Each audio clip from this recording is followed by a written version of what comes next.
The musical Crybaby was Now this... Who saw Crybaby? I love that. Musical. We don't boo here. It's a room of love. We underappreciate. We appreciate everything. We celebrate. So this was, if you don't remember, a response to the success of Hairspray.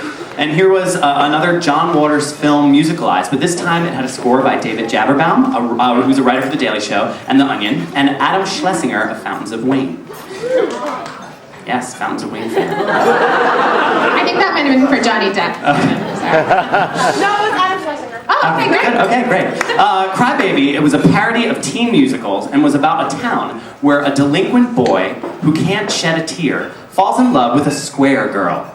The headline of Brantley's New York Times review was, "Swivel-hipped rebel and restless virgin meet cute." You just made it sound like it was a girl shaped like a square. Like those books like Miss Sad, like Miss Square. Elizabeth Stanley wouldn't have wanted to wear that costume. The Variety review of the pre-Broadway production called Crybaby exuberantly witty, but noted that it lacks a single sentimental bone in its body.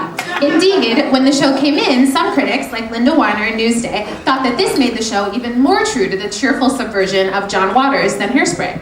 But many critics missed the heart of their subversion.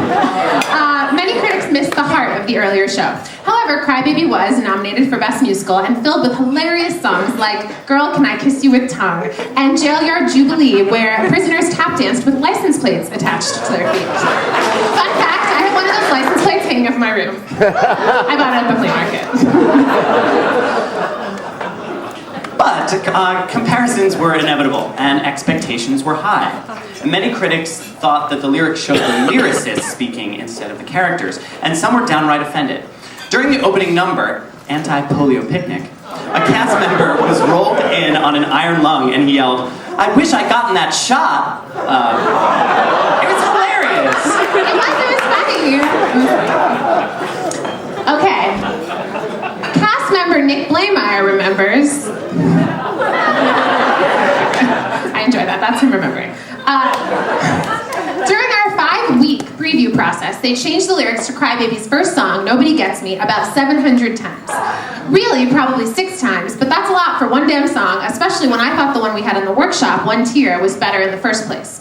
But nevertheless, change it they did, and one night, presumably before someone important from the press was coming, they changed it a couple of hours before the show, leaving James Snyder, our Crybaby, who was already dealing with 1,000,001 changes, with no time to relearn a song that was surely soup in his head already. So, the stage manager made huge cue cards with the new lyrics on them, SNL style, and like a true pro, James Snyder, in his Broadway debut, surreptitiously read and performed the lyrics simultaneously as we all tried to act angry at him in character while secretly staring in awe. A true Broadway moment.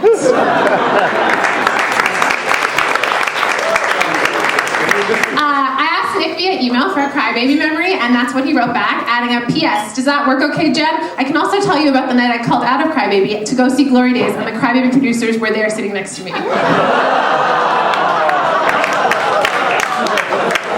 don't know if he knew I was going to read that second part, so that might be edited from the video, and you might be the only people who ever know that. Check him out at Circle in the Square in Godspell. So the cast... He plugged it before I did. Yeah, I know. The cast was filled with talented actors, including Harriet Harris, Chester Gregory, Christopher J. Hankey, Carly Gibson, Elizabeth Stanley, and Alli Mauzey, as Lenora, who is madly in love with Crybaby. Now, Clyde... That is a cast. They were amazing. They were so great. They're so funny. I just love funny actors. Clyde Barnes praised her performance, and the New York Sun said, "Only once does Crybaby crackle with Mr. Waters' signature brand of illicit camp. It comes near the end of Act 1 when Lenora, played by Alli Mauzey, takes the stage for a song of unrequited love." Here to speak about Crybaby and to sing that song, original cast member, Alli Mauzey.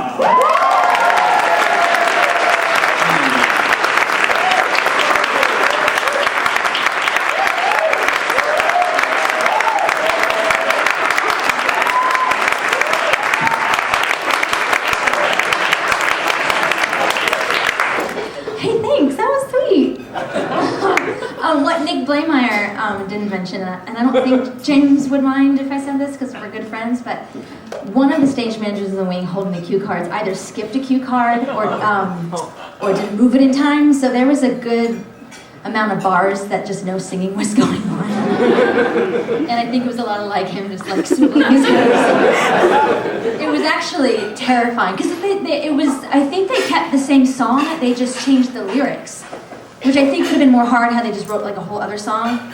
He had the same lyrics to the same melody, or the lyrics.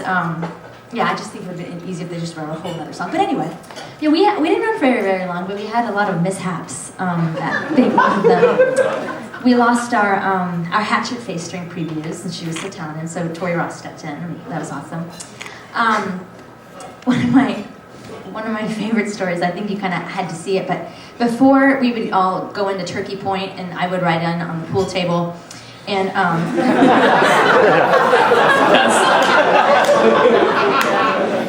what?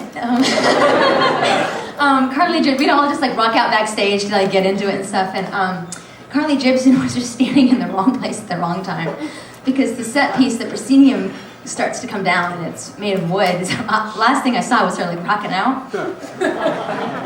I didn't see her until to the end of Act 1 because after that she was supposed to go on because the scenery came and knocked her on the head. Like literally it came down and knocked her on the head. So the girls that night, I think it was our gypsy run actually. So it was all New York actors and stuff there. That's correct.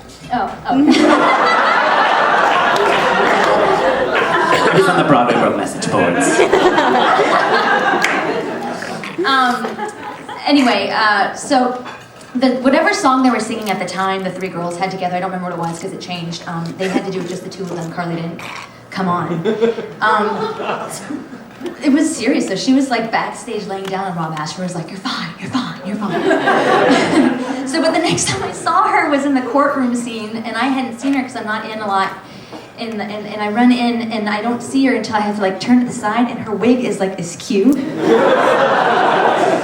thing, and like you could just tell she'd been crying and her makeup's like smeared.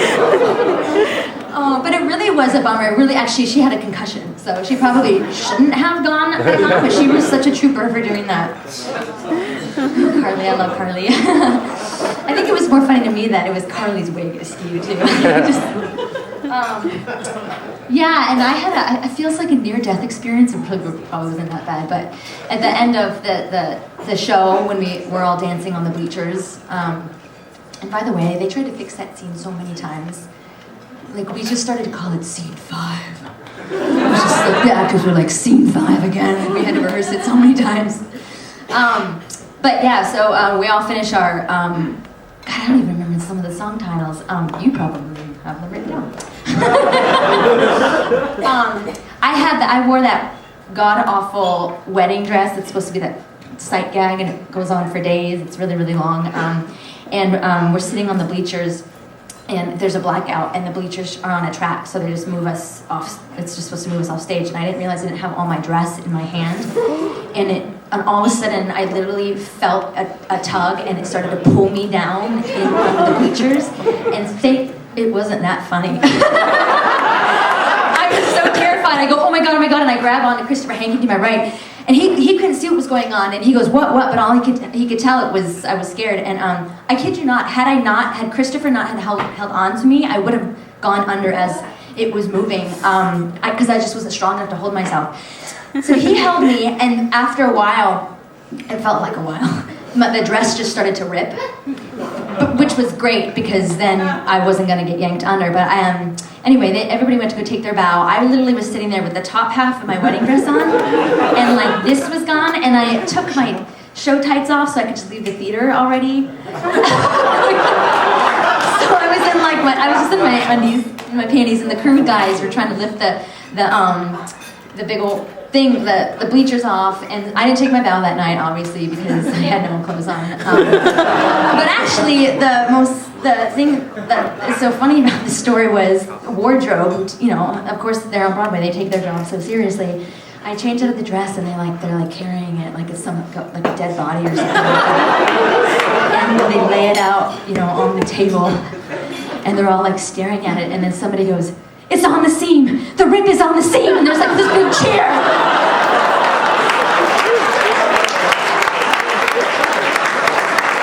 They were so happy. So yeah, the dress came back the next night, but I fought to not wear that dress. I really thought it would be funny if I if Lenora dressed up exactly like Allison in that last scene. But I lost that battle, so that ended up.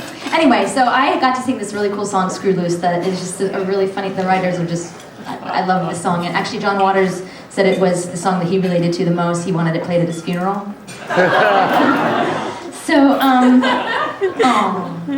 anyway, I guess we can just sing that now. Okay, so, let's see, the dialogue. She goes, thank you. Right, thank you very much.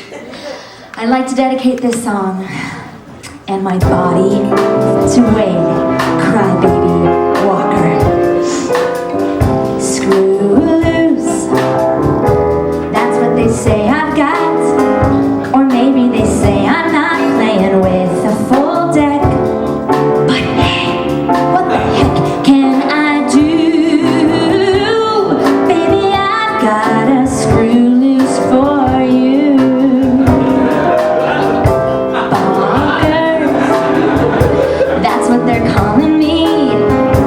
Not metaphorically, maybe truly insane. But they can't hear the voice in my brain, giving orders to keep loving you.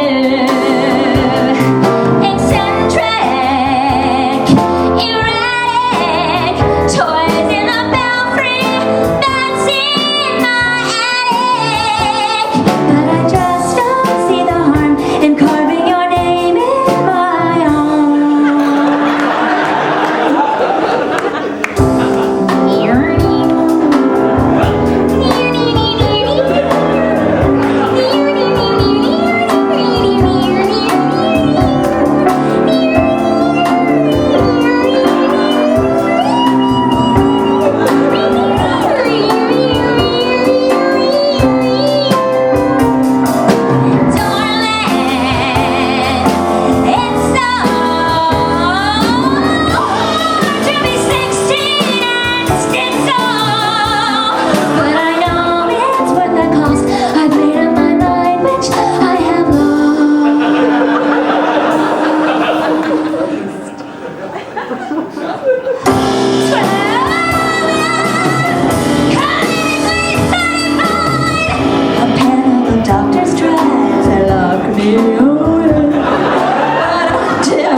I'll be here if you need a loose screw.